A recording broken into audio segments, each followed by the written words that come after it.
Okay, so it's almost 4 p.m. and I will start this lecture very soon.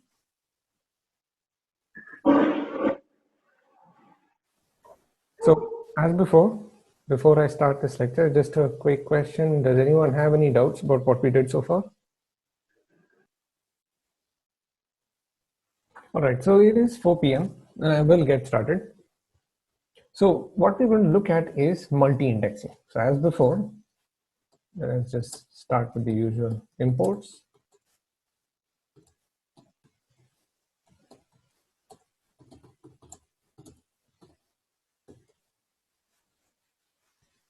And let me just import my data file. So this is the data set. And just to see,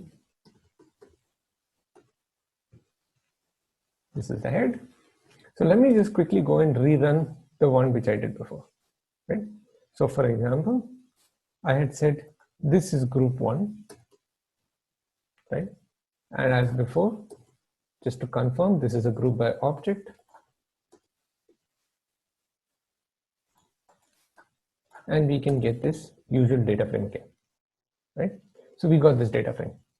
So this is just one example of how you can have multi-indexes. So let me come all the way down. We just saw the index. Let me just run it again here separately. So this is my index. And along with that,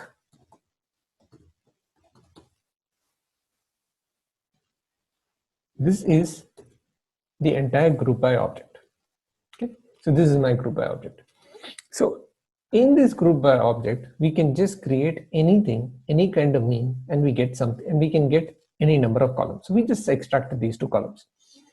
So now what I'm going to do is, let me just extract just these 2 column names as before, and let us see what we get from the usual, from the primary data frame. So it means pddf name, comma, or rather, actually we can just have name as well, name, platform, NA sales, and global sales. So this is our data frame. So let's call this another one. Let's call this DDDF. Let's call this DF, let's say DF1.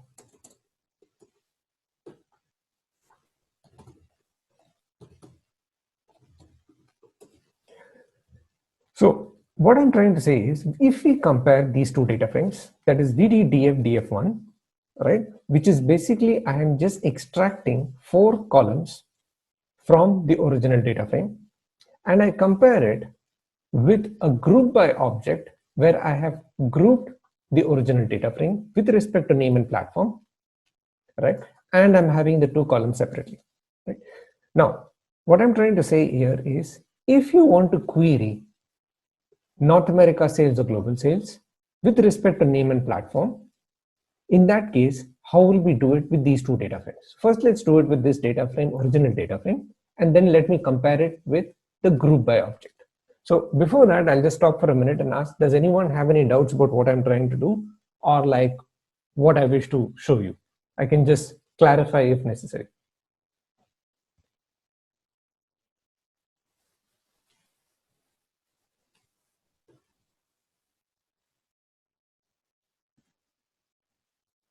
I have a doubt with the group by thing. Yeah. Yeah, so the order in which I group by is important, right? Because here it first groups by name and then by platform. Yes. Okay. So basically, it starts with the first, always the first one. Let me go back up here. Where did I do that? Yeah, here. So it is basically combining NA sales and global sales. That's what it does. So basically, it's grouping by these 2 together. So it is looking for combinations. Oh no, what am I saying? No, not this. Yeah. It is grouping by combinations of name and platform. So it is looking for unique keys of these 2 values. So for example, it is seeing a unique value that these 2 existed together. So it creates a separate platform for that. Right? Now, there may be cases where both the name and the platform are actually appearing in several aspects. So for example, I mean, we can always do that as well. So like we can do it in exactly the same way we did before. So for example, let me just take df group 1, and as before we can do this apply function, right? We've done this before. We can do an apply function and just define some func x colon, and here all we have to say is print x, print star multiplied by 80. Let's just give it an example and let's pass this.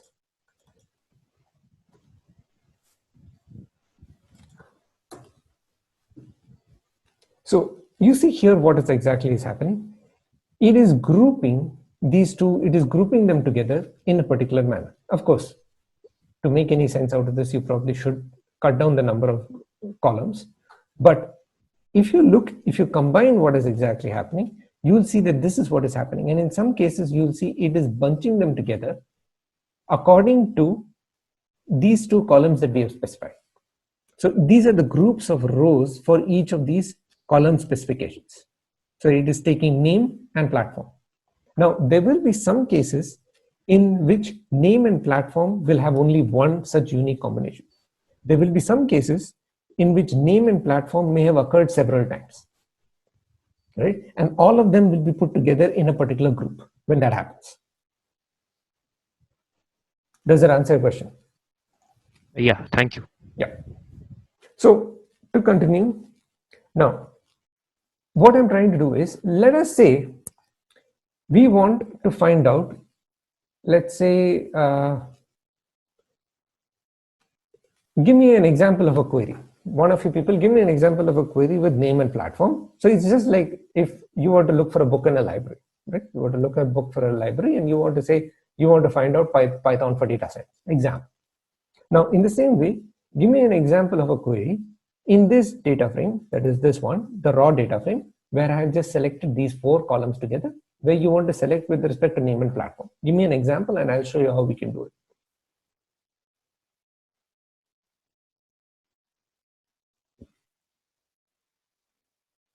Can we check for Wii Sports, which has a global sales more than 30% or between a range, something like that? We can do, but what I would say is, let us first look for just Wii Sports. So for example, I'll just give you an example. Oh, I think this thing is still running. I'm just going to stop this. Yeah, this one is still running because it's a print command. So vd df df1, and as before, we have to run a query. So vd df df1, and let's say name, right? And you are looking for WII sports. So it is equal to WII. What is the name? Let me just copy this name. WII sports. Let me copy it and let me paste it here. So if I do just this, it will give me back those rows for which it exists, right? Now, in some cases, like for example, let's look for Mario Kart WII, for example. Since it is a slightly more popular sport, I'm thinking, oh my God, no, that won't do. Okay. Also the same, but in this way, you can actually see that if I want to search for a particular name, I have to run a query. All right. Now, running such a query is perfectly okay because, like I said, you are looking for books in a library. It's just like that. So imagine this, that I told you, give me a book written, learn Python in 30 days, right? That's all you had. If you did not know that the books in the library were categorized according to department of computer science, you would pretty much be searching the entire data frame for that particular book. And that's what it does when you run a query like this, right? So for example, if, or even for example, like he said, like you want y sports greater than something, right? So you could always group the queries together. Now, in some cases, you do have to group queries together because that's what they want, what the information that is needed. But sometimes you would like just to be able to pick out the name. For example, if you say that almost 60% of your queries are related to name and platform. Okay? Like for example, a librarian says that almost 60% of the queries that they get are with respect to the name of the book and the author of the book. And that's quite normal, because when you're going to a library and you're looking for a book, you would know the name of the book and the author of the book. You would not know the ISBN number, or you would not know like some other library call number. These are not known. These are internal to the library. But what you know is the book name of the library, name of the book, and the name of the author. So let us suppose that we categorized our video games in a similar way. So we categorized our video games. We know that most of the queries will be with respect to these two, right? In that case, when you do a query like this, you are doing a very, very inefficient query. You are searching your entire database for something like this, right? Now, here I'll stop for a minute. Does anyone have any doubts about what I said?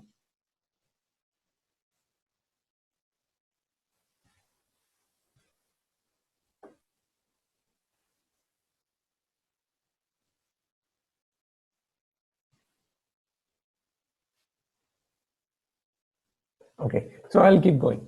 Now, we've already talked about the iloc function. So let me just do it again. Now, iloc basically gives you the integer row, whatever that you specify. So here I have to specify an integer, right? If I specify an integer, it will give me back that row corresponding to the data frame that occupies this integer, right? So you see, I have asked back 1. So like in the same way, I can ask back, let's say 4, right? So if you go up here and you see, it will be giving you the 4th row, okay? This is one way of extracting rows from the data frame. The only problem is you need the integer location of the row. Now, there is a better way of extracting data. That is called the loc. Now, we've already talked about this. I'll talk about this in a little more detail here. Now, the loc specifies 2 arguments, right? It takes the row and it takes the column. Rather, it takes the index of the row. Always, it takes a coordinate, index, and column. Okay. So, for example, I could do exactly the same, right? If I say just 4, that is, I am not specifying the column name, it will give back exactly the same result that this guy gave me, right? It will just give me the 4th one. But one of the advantages of loc is you can specify a coordinate. So, for example, I could say NA sales, and it gives me back the XY coordinate. Okay, now I'll stop for a minute. Does anyone have any doubts about what I said? So this is like 11th row. How do you read it? Like matrix form? Yeah, it is like the 4th row and the column corresponding to NA sales. It's almost like XY. X is the row index, Y is the column index. Got it, got it. Okay. Basically, what I'm trying to show you is how do you fetch data from your data frame. One is using queries, the other is using loc. Okay, now the problem with this is you need to know which row you have to pick up, right? That is the biggest problem. And in this case, it is a serious problem because the index is just integers, right? So for example, if I look at the index of this, the index is just a range of integers from 0 to 16,598. That's it, right? So really speaking, it is like, imagine going to a library and all the index numbers are just series of integers from 0 to 1 lakh or 10 lakh or how many ever books are there in the library, right? Now, this kind of an index is pretty much useless to you. Okay, because when you want to go and search for books, you need one, either usually you're looking for books from an author, last name, first name. So it's usually alphabetically according to the author, where you just search for authors where you know that it is always classified according to last name, first name, right? Or you certify, or you look for authors, or you look for books where it is alphabetical order starting with, let's say, the name of the book, something like that. So this kind of searching is very difficult in a raw data frame. Now, let me talk about how we can do this in the other data frame. So let's say, for example, let's take this one. Let's take Y1. Okay. So let me just copy this and let me put it here again. Let me put Y1. Now, Y1 is another data frame. So which means we can use iloc here as well, right? So like, for example, I can always do iloc 4 and you get back the fourth row. So here you see it is 0, 1, 2, 3, 4. So it is this hack GU volume, and that's what it is, right? You can compare that yourself. Now, the question is here, let's do iloc. Oh no, sorry, let's do loc. As before, you can do X and Y. Now the question is, what is your X and what will be your Y? Let's say my Y, I want North America sales. Okay. Now, what will be my X? Can anyone ask this question? Or rather answer this question, suggest.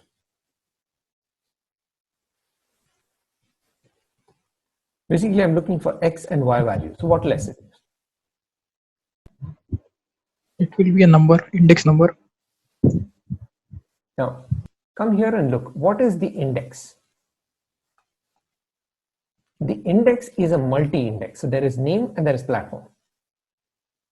So supposing, for example, I say iloc 4, loc 4. See what it gives me. It gives me an error. The reason why, because my index has changed. See what here? Key error 4. It says I don't know this key anymore. The reason is because I have now gone and changed my indices. The index of this data frame is now different. It is no longer integers. For example, if I come here and I say Y1 index, it is no longer a range from 0 to 16,598 or some number. So now the problem is, how will I access a row? Is anyone, are you sure, did I make this concept clear now of how to access data frame using row and column?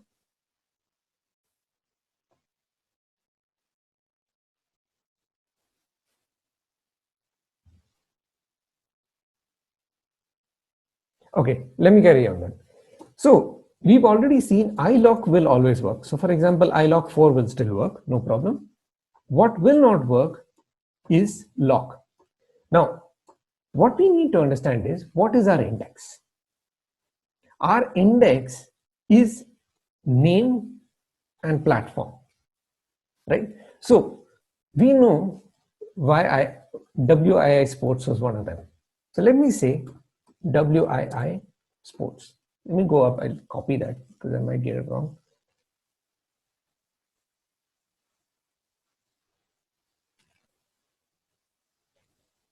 Yeah, WII Sports.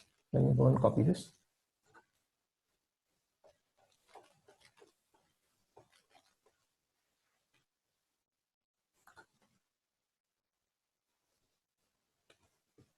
All right. So let me just copy this and see what we get. Now, do you see? We are getting, can anyone, before I always just give you the answer, can anyone guess what's happening? I'll be happy to do some brainstorming. So now we are doing it backwards. We are now, instead of selecting by the number of the row, we are asking the data frame, give me the row with the index name equal to WII Sports. That's it. So it's like you go into the librarian, before you would have to say, give me this ISBN number. Okay, so you would have to go to the library, find out what is the ISBN number or something of the book, and tell the librarian, I want this ISBN number. Now you're going to the librarian and saying, give me Learn Python in 30 days.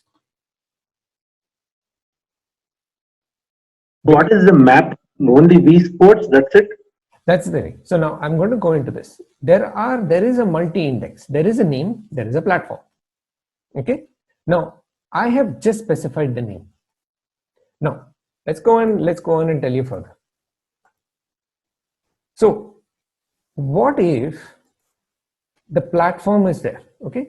Now let me say, what if you say that I want both of them together, right?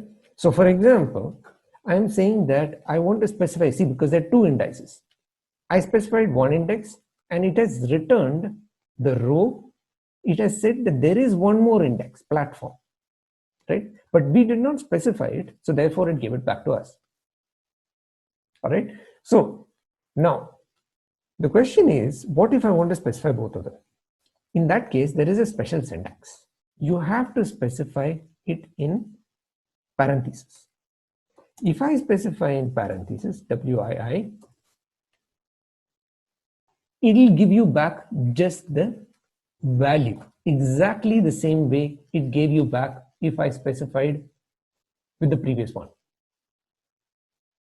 All right, with lock, sorry, with this one, right? So now go back and check what we are trying to do. If you compare these two, in this case, I had access using a single index, number 4, okay? Because the original data frame has indices as integers, right? So I specified the name of the index and it gave me back the values of that row, the columns in that row. Now, what I'm trying to say is I'm giving it a multi-index. So it is like you going to the library and saying, I would like this book written by this author, right? So now the librarian has the name of the book and the author of the book that they can search for and tell and give the book to you. So now I'll stop for a minute. Does anyone have any doubt about what I did?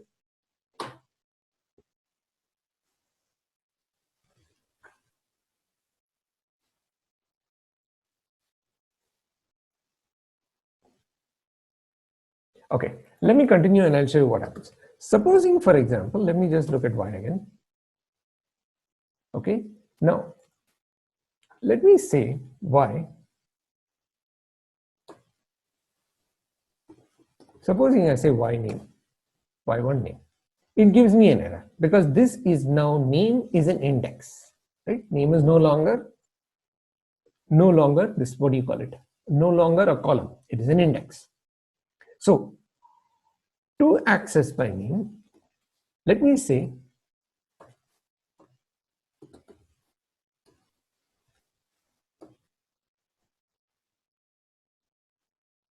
I'm going to access. Okay, now what am I trying to do? I would like to arrange all, I would like to extract all the names separately. The question is, can I do that?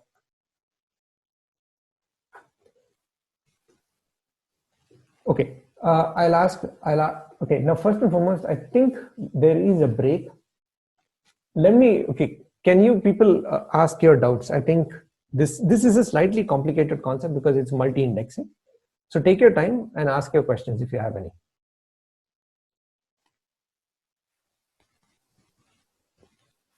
So how is it useful actually, this multi-indexing thing?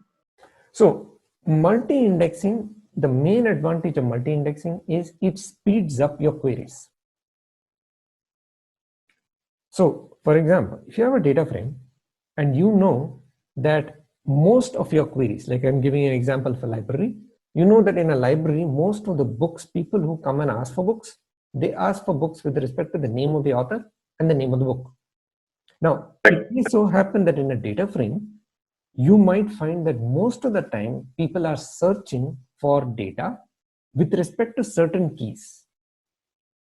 Now, when you know those certain keys, it might be advantageous to create a new data frame with those columns as your indices. So this is what we've done here. It's like a new label for a particular row, something like that. Yeah. So I'll give you an example. Let me just come back here and let me say video df dot head. Right? This is our original data frame. Now I would like one of you to come up with another index for this data frame. Tell me something that you would like to search according to.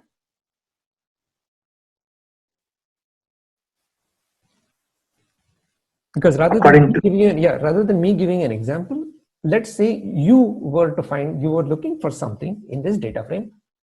You want, and you think that a lot of these searches will be according to this. So therefore, we want to create a new index and a new data frame with that index. So think of something, and I'll tell you how to do it. So let's say I pick Nintendo publisher and I want Wii Sports games from the year 2006 to 2009. Is this Okay. valid? No, that's true. So now what you're saying is you want to search by publisher, right? And you want to search by name. Between 3 years, like 2006 to 2009. Okay.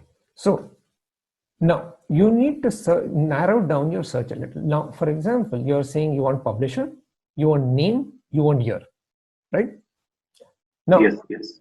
in an index, you need to search always, you need to think about narrow down, like for example, have your searches such that they are broad to narrow. For example, like in my case, supposing you're looking for books, what would be the most broad category?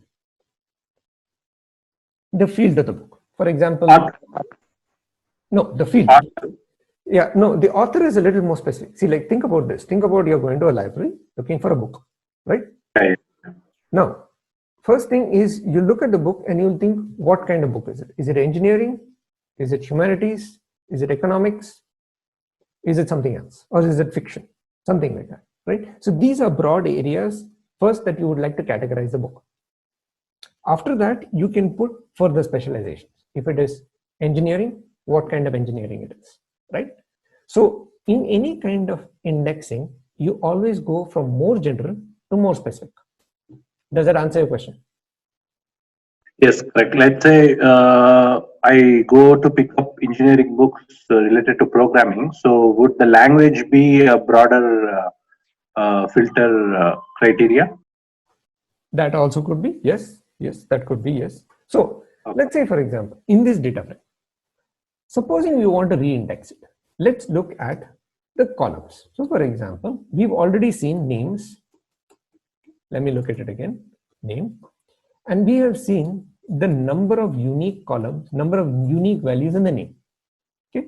So we've seen there are 11,493 out of 16,000 something. I forget that number, 16,598, right? So this is the total number of entries. Out of that, I have unique 11,493 names. Now, if you compare these two numbers, 11,493 and 16,598, would you say that name is a very good categorization to split up your data frame?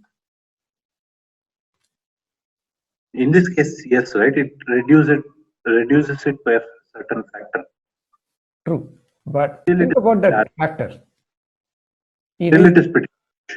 Exactly. So it is still a lot of uniqueness is still there in this name. Okay. So let's look at some of the other things. Let's look at platform.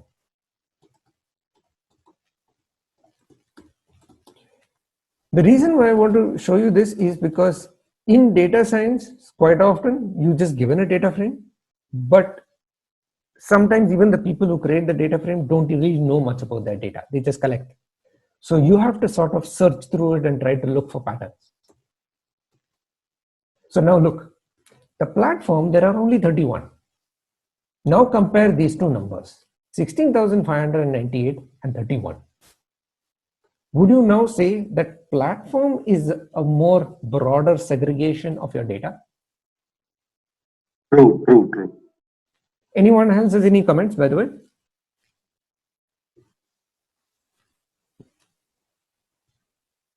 Okay, so let's keep looking at the other one, platform. So what did we originally start off with?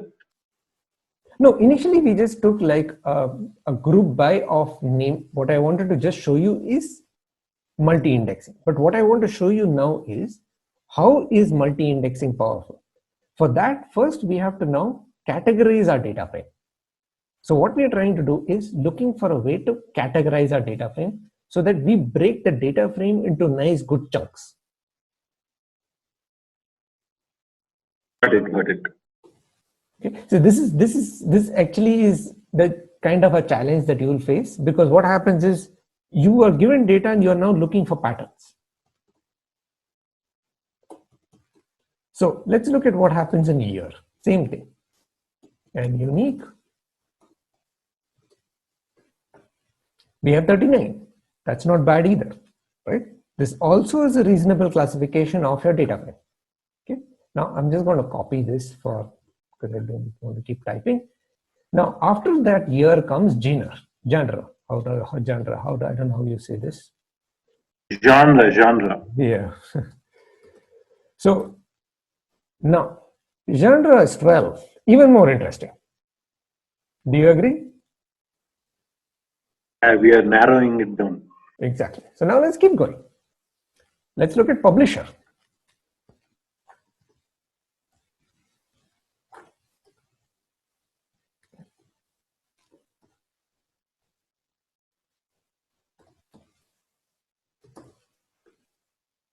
$570, not that great, right? So now tell me, if I was to break this data frame up, all right, like I want to sort of segregate this data frame so that we are able to search it fast. So it's just like taking a book of libraries, or rather a library full of books, breaking it up into sections so that it is easier to search for books. Now, same way I'm trying to do this with the data frame. Now, can anyone suggest, if I want to categorize this data frame, how would you go about it? Which columns out of these? Now look, the remaining are number columns. Number columns, it is usually useless to try to categorize them because they are almost always unique, right? So let's think, can anyone suggest how we can go about re-indexing our data frame using these columns? So do we need to use all of them or the one with the least? We can play around. We can play around, no problem. In data science, you almost always have to play around. So by all means do so. So one would be I could group by genre and then platform. Right? That's a good idea. So let's call this DF1. So video DF, group by, let me explicitly specify it, though in this case it probably is not required, and genre, oops, and the next is platform. So before I do this, does anyone have any doubt about what I did? The logic behind this is, well, the genre is the lowest number of unique values. So this is the most broad or raw classification of your data. So we are choosing the most raw form first. Then we are looking for platform, which is the next one in terms of number of unique values. So this is the next broad classification of our data. So this is one potential sample that we are looking for. So let's call this DF1 group actually, because what you will get is a group by object. So actually, no, let us take just a few because we don't need everything. So from this, let us take NA sales and let us take global sales. Now,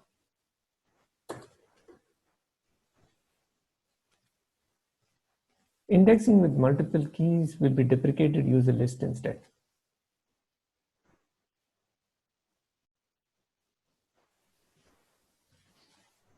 Interesting. Let me see what it is. Why is it giving me this error? Rather, Okay, so here we have gotten actually, yeah. So we'll probably just, instead of just doing this, let's put an aggregator function as well.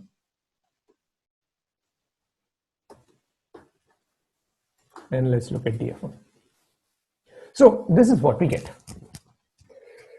So now, can anyone have any comments? We might be running out of time, so I think what we'll do is let's just have a little bit of a Q&A session, and then let's close this this session. So please do ask.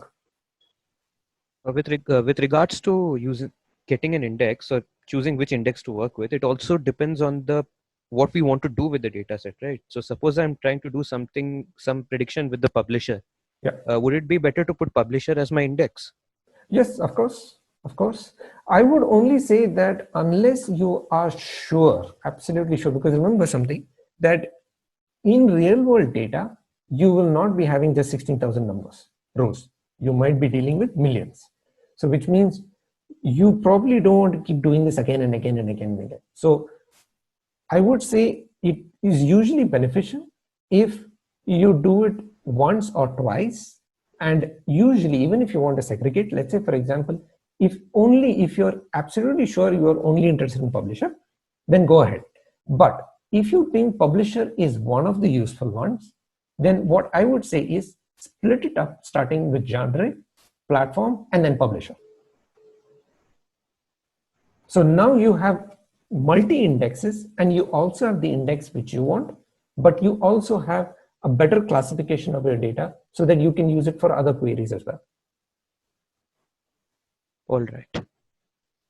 This is just thinking ahead. Again, quite often you can't really think ahead. And again, a lot of this comes with practice. So by all means, the only way to get better is just keep trying things.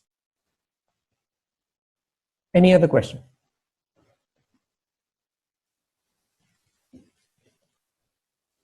So I would strongly say, go ahead, play around with these values, right?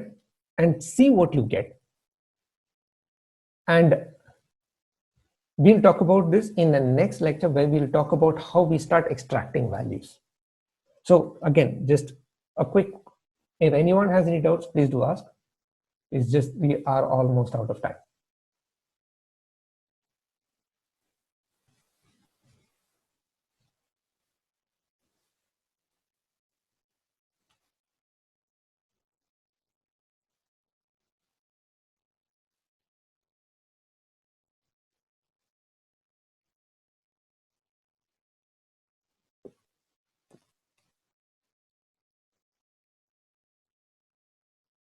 Okay, I guess if there are no questions, then I'll try to end this lecture smoothly rather than it being cut off. So I will upload the video on YouTube soon, and I will send you the link for the next lecture.